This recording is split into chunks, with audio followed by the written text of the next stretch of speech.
Saudara-saudari, marilah kita mendengarkan renungan dengan judul Tulus Seperti Merpati,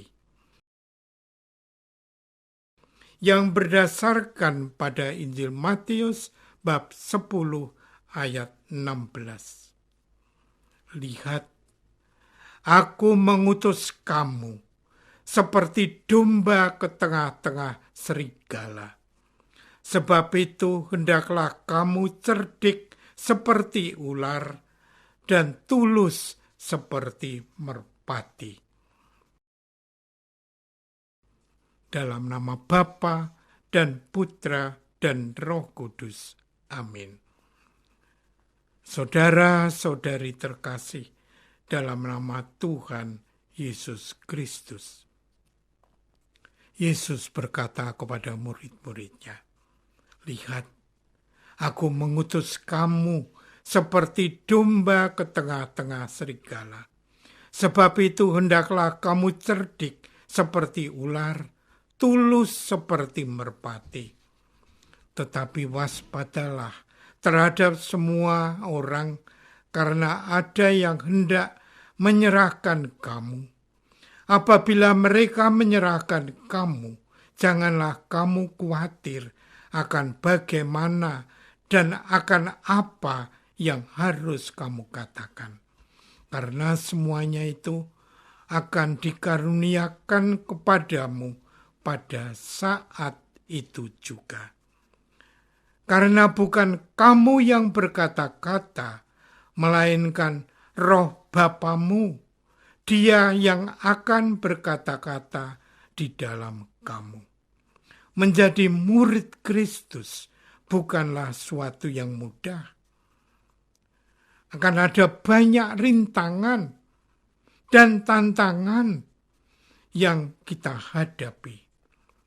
Yesus menyadari itu, sehingga ia berkata kepada murid-muridnya bahwa mereka seperti domba yang diutus ke tengah-tengah serigala, yang barangkali akan menghancurkan dan membuat iman mereka lemah.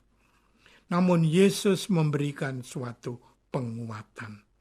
Untuk itulah para murid diminta untuk tidak takut, tidak cemas, karena mereka tidak sendiri. Mereka akan didampingi Roh Kudus dan menjadi kuat serta mampu mewartakan Allah dengan penuh keyakinan.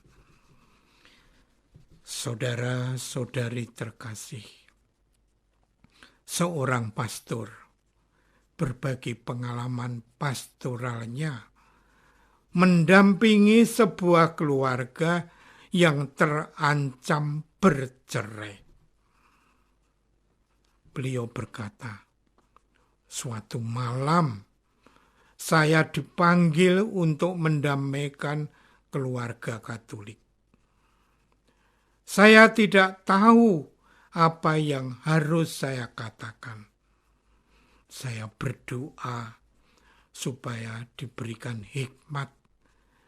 Apa yang harus saya katakan? Dalam doa saya menerima pencerahan agar saya memohon kepada Tuhan Yesus agar mengusir roh jahat itu dari mereka. Saya ajak mereka berdoa, saya memberi nasihat. Akhirnya mereka pun mulai tenang dan tidak jadi bercerai. Hal itu mengingatkan saya akan kata-kata Tuhan Yesus hari ini. Janganlah khawatir akan bagaimana dan akan apa yang harus kamu katakan, karena semuanya itu akan dikaruniakan kepadamu pada waktu itu juga. Karena bukan kalian yang berbicara, tetapi Roh Bapamu. Saudara-saudari terkasih, Tuhan Yesus menanamkan sikap sabar, rela, dan lembut hati pada gerejanya. Tidak menggunakan kekerasan, meskipun diperlakukan salah dan tidak adil. Perintah untuk bersikap seperti domba tidak berarti sikap yang lembek, yang lemah, yang tidak bisa berbuat apa-apa di tengah keganasan serigala. Bersikap seperti domba adalah bersikap seperti Yesus sendiri, Sang Anak Domba Allah, yaitu tulus tetapi cerdik ketika berhadapan dengan orang-orang licik dan mau benar sendiri.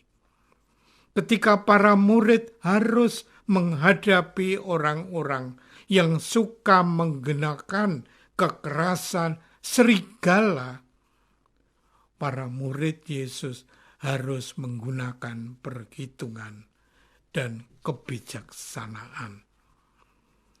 Kesatuan, kecerdikan, dan ketulusan ini menjadi kekuatan bagi para murid dalam menghadapi orang-orang yang suka menggunakan kekerasan.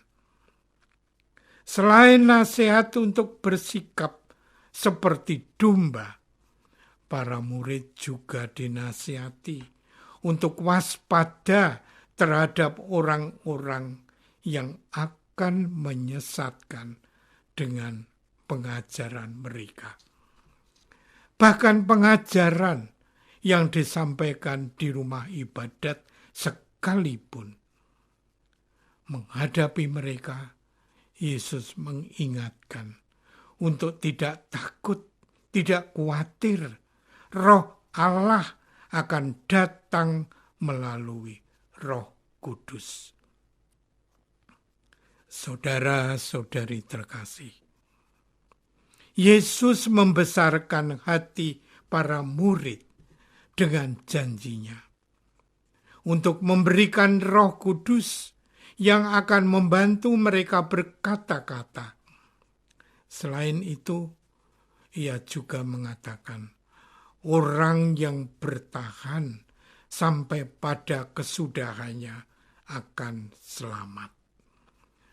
Rupanya sampai sekarang gereja masih mengalami penganiayaan. Mungkin era kemartiran telah usai dengan semakin terciptanya globalisasi dan kesadaran akan martabat manusia. Tetapi gereja tetap berjuang agar kaum marginal, miskin tetap mendapat hak-haknya untuk hidup sebagai manusia. Pengikut Yesus di zaman ini hendaknya semakin kritis terhadap musuh yang ingin menjauhkan dari tugas kemuritan. Musuh itu bisa berarti godaan dari dalam diri untuk ikut arus zaman. Bisa juga godaan untuk cari enak, ikut pada kelompok yang berkuasa. Apakah kita telah melakukan yang dikehendaki oleh Tuhan Yesus untuk hidup dengan cerdik serta sikap yang tulus? Marilah kita berdoa. Tuhan Yesus, kami mau menjadi murid-murid-Mu yang selalu terbuka akan kehadiran Roh Kudus-Mu untuk bersabda tentang kebenaran. Berilah kami kekuatan untuk selalu membawa roh kebenaran itu dikala kami berhadapan dengan kebohongan, ketamakan, dan keangkuhan, ya Yesus. Doa ini kami persembahkan dalam nama-Mu yang kudus, Tuhan dan pengantara kami. Amin. Semoga kita semua selalu dinaungi dan dibimbing oleh berkat Allah yang Maha Kuasa, Bapa dan Putra dan Roh Kudus. Amin.